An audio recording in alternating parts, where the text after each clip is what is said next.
Hello, it's a bright, beautiful day outside, early summer day, and I thought we'd take advantage of the light and get a good look at this amplifier here. This is a pretty special one, as you can probably tell, and some of you I'm sure already know what it is. This is a 1951 Fender Deluxe. This is what's called the TV front, because it has a kind of a wider panel all the way around. Later ones had a wider panel only on the top and the bottom, and there was a narrow panel on the sides. This one, pretty good shape, but obviously not perfect. It's had its share of scuffs and nicks. Still a beautiful color though. These really do age well. They turn like a golden brown, and because of the scuffs, you get all kinds of little mixed colors in there. I'm sure Bob Ross would approve. If he were painting this, he would probably mix a bunch of colors together, and he would have happy little corners. I'm in Bob Ross mode, guys. You'll have to forgive me. I've been watching Bob Ross for like days straight. They shouldn't have put that on Netflix. But here we see the Fender label. This is the original one with Fullerton, California here. This is a replacement handle. Most of these, by the time they're 60, 70 years old, they start to deteriorate. So the handle is replaced. The brackets are original, however. Let's turn this thing around and get a better look at the back. Okay, here is the back of the amp. And just as with the front, we have our share of little scuffs and nicks and love taps and just general overall patina and age going on. As we get a little closer to the control panel, we can see our lettering is in pretty good shape. There is some pitting on the faceplate, but we can still read all of our lettering pretty well. The Deluxe consists of 3 inputs. There's a microphone input, 2 instrument inputs, microphone volume, instrument volume independent, and there's an on and off switch with the tone in one. There's also on the faceplate, there's a nice red jewel light and a fuse, which in this one we'll go ahead and check, as we always do on these old amplifiers. This one's down in there pretty good, so it's kind of stuck in there, so I'll have to get that another time. Okay, well, I finally worked that fuse out of there. Not only is the fuse cracked, as you can see, but it's also a 4 amp fuse, which I'm fairly certain probably is not right. So we're going to go ahead and leave this fuse out of the amp for now, and we'll go ahead and take the back door off and get a look at the guts. Okay, here we are with the back door off. We can see this still has the heat shield. I don't know if this is asbestos or what that is. I think it might be asbestos. But anyway, that's a heat shielding material on the inside of the back door. We can see all the tweed still clinging on pretty well. It's all, I mean, they use pretty good glue apparently. And here we get a good look at the guts, which are about as unoriginal as you can get, but look like they have been done very well by someone. Someone took a lot of care to come in here and replace all of the capacitors, which I consider a good thing. These probably would have been some Sangamos, just like the red one that we see up here. That's the death capacitor that's been removed from the circuit, and it's been replaced. They have been replaced, rather, by all of these newer capacitors. And these look like some that were probably, let's see, what is that? Jupiter Condenser Company. Those, I believe those are remakes of the originals and not the original capacitors. Here we have one of those little mica mold, I call them chiclet capacitors, right there hanging out on that tube socket. We have a 6SC7 in the first. I believe the second one's supposed to be an SC7 as well. Right there. And both of those have the tube rings on there, and those are designed to stamped down microphonics, because these have a tendency to sometimes be microphonic. The output tubes are General Electric Joint Army Navies. So those will be some nice old ones. There's a Sylvania rectifier 5Y3. Sprague Atom capacitors, which have been replaced for sure. So they did use pretty good components. Bit disappointed on this third one that they didn't actually turn it around so you can read it and see the value, but you already know what it is anyway, I'm sure. Yeah, a couple of these other electrolytics have been replaced, these smaller ones, and that's typical as well of a good service. So while this isn't the most original, you know, early 50s Fender Tweed you've ever seen, still a good example. Has the original Jensen speaker, dated 43rd week of 1951. There's the 220 for Jensen. Number one's 1951, and the 43rd week. It is a P12Q, which is what we would expect to see in here. Alnico magnet, nice special design logo still on there. And if we look over here, we see the tube chart, which is has a 4930 serial number. Ooh, nice amplifier, Dad. You like this amplifier? Yeah, I do like it. Oh, I'm glad you approve. Bye. One thing we'll notice about the cabinet is that it's finger jointed, and it's also knotty pine. And you also always tell pine by the little knots. So that's it's about as good as you can get as far as cabinet materials and construction methods. I suppose dovetail might be a little bit superior to finger jointed, but I'm not going to be complaining. Be a little late in the game anyway. I think Leo Fender's he's long gone. He's building amps in heaven now. So now here we have a 3-prong cord, like we would like to see on these old amps. Makes them a little bit safer, and it makes them more playable in more situations as well. You can take this thing on to most stages in the world or in most studios. This is probably a studio amp, and plug it in with some confidence that you wouldn't get electrocuted. Here on the side, we have a retainer that probably was added, but that's okay too. I'm not going to complain about that. And everything looks like it was done to a pretty high standard. Let's get the chassis out completely and get a better look at the other side and the transformers. Okay, we have this chassis partially out of here, and one thing you notice is that we have a 4930 serial number stamped on the chassis itself, so you can actually match it to the 4930 of the cabinet, so you know that this cabinet belongs with this chassis. So that's kind of good. Okay, this also gives us a better opportunity to take a look at the pots, and we might be able to read some codes off of them. We can see the pots are coded 304. I don't know if you can see that or not, but I can. 304, which would be the manufacturer. I'm not sure who that is. 1 and 17. This is a 1 meg pot. This is also a 1 meg pot. Can't read the manufacturer code, but it's the same stamp, so the same maker. And this one is a 050. Looks like a 025 perhaps. So this one was made in 1950. This one was made in 1951, which goes right with our general date that we would expect to see. Here's another Sangamo cap, which would be an original cap. And a little better look at the top, how everything's put together. Another mica mold. And here are our inputs, and you can see here this brass piece. This is basically the grounding bus for this amplifier. Let's turn it over and get a look at the transformers. Okay, here's a look at our transformers. On the right, you'll see the Triad 6452 transformer. Big nice Triad Los Angeles, California logo there that we would expect to see.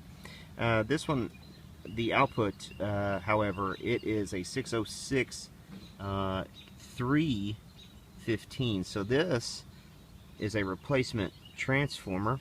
It is of the correct type that Fender used in later Deluxes by the look of it. This is either a 53 or a 63 code. I'm sure I could probably do some more research and figure out which it is.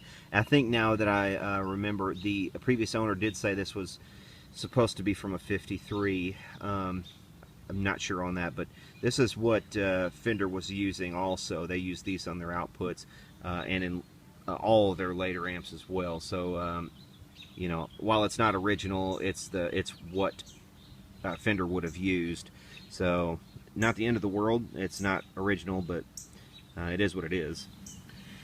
One more thing really quickly I did forget to mention on the tube chart is the indication of the actual model, which is our Deluxe Model 5A3. The 5A3 is the early iteration of the Deluxe. If you followed Fender amps at all, you know they made these with the 6SC7 octal preamp tubes, and then they moved later on to some different iterations, including 12AX7s. So this is the earlier one with the 6SC7 tubes. And speaking of tubes, let's look at those. And here are the tubes that came in this amplifier. These 6SC7s are kind of odd. They are labeled Radio Coin, made in the USA. Radio Coin. There's a 27 right there. That's a weird stamp as well. It's almost like it's painted on as far as the tube number itself. See if we can, there we go. See, you see that? Like it's almost painted on, like by a child. 6SC7GTA. Radio Coin. MR. It's just a strange looking tube to me. The brown, I'm trying to remember, it looks almost tongue sole as far as the brown goes, but then again, this could also be RCA, I suppose. I'm just not really 100% sure. Who made these? If you know, chime in on the comments and tell me who you think made these. Radio Coin, made in the USA. 6SC7 GT. What is that? That is a GTA, yeah. Tube. Just weird the way they scrawled that on there. These Jans, these are Joint Army Navy commissioned 218. Right there. General Electric 6V6 GTs, and these are made in Canada.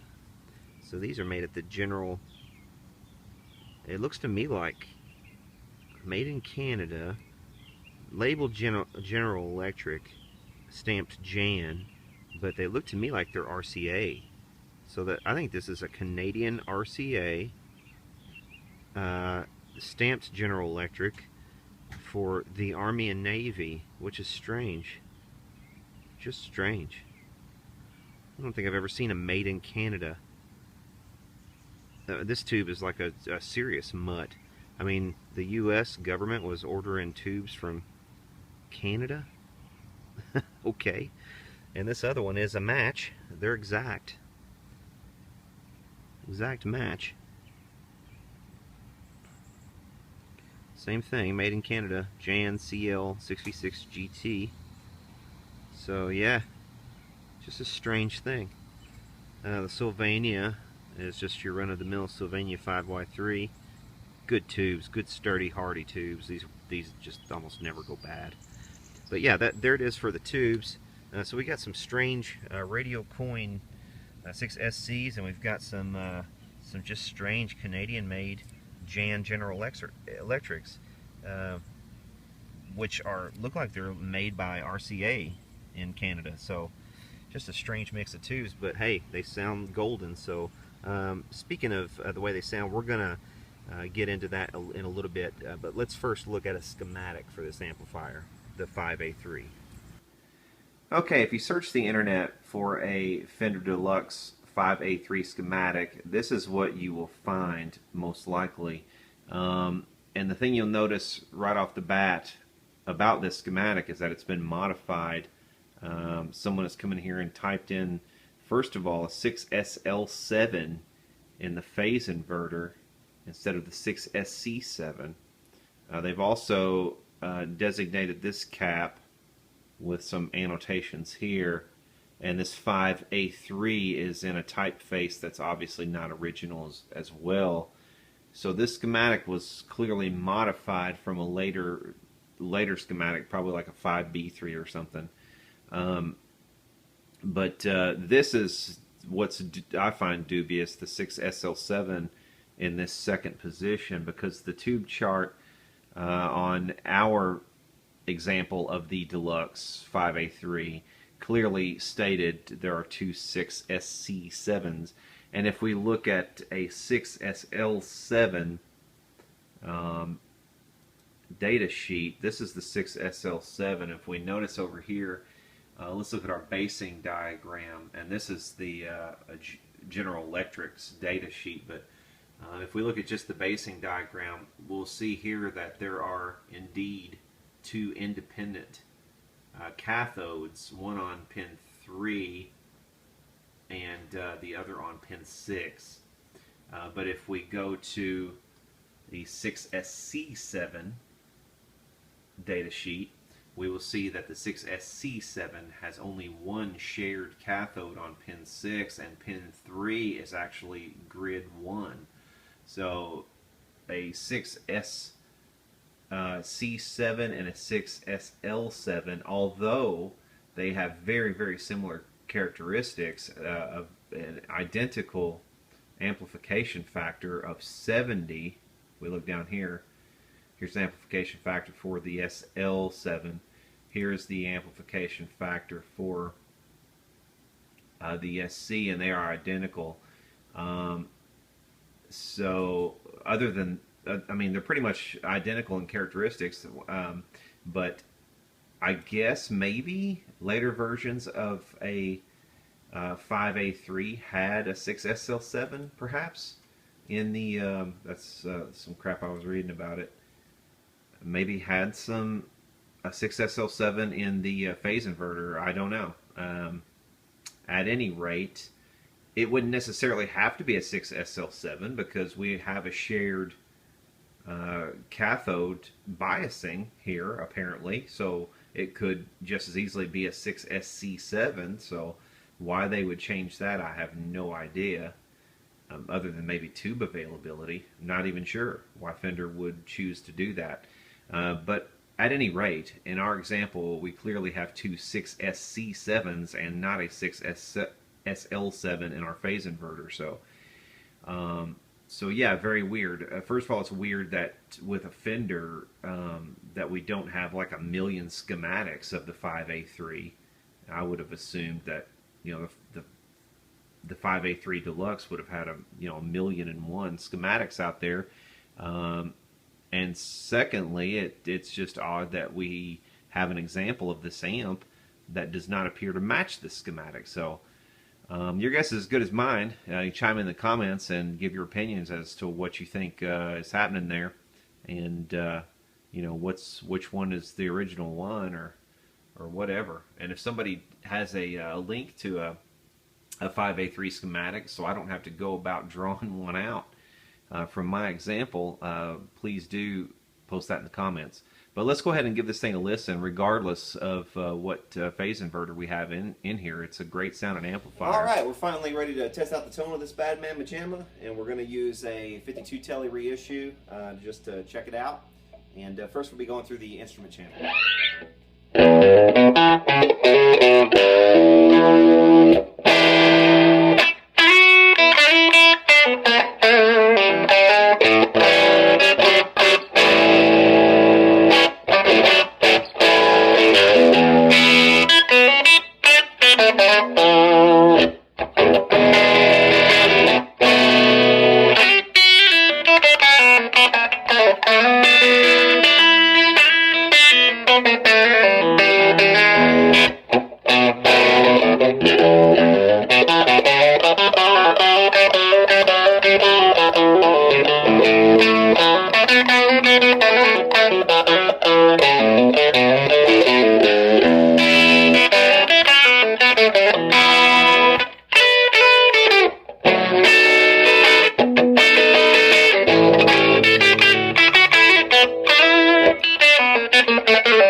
Alright, as we've discussed before, the microphone channel is going to, and probably you already knew, the microphone channel is going to give us a little more gain, so let's check out this channel.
Concludes our presentation on this 1951 Fender 5A3 Deluxe TV front amplifier. Hope you've enjoyed this video. If you have liked it and you'd like to subscribe to see more videos like this in the future, please do so below, and we'll see y'all later.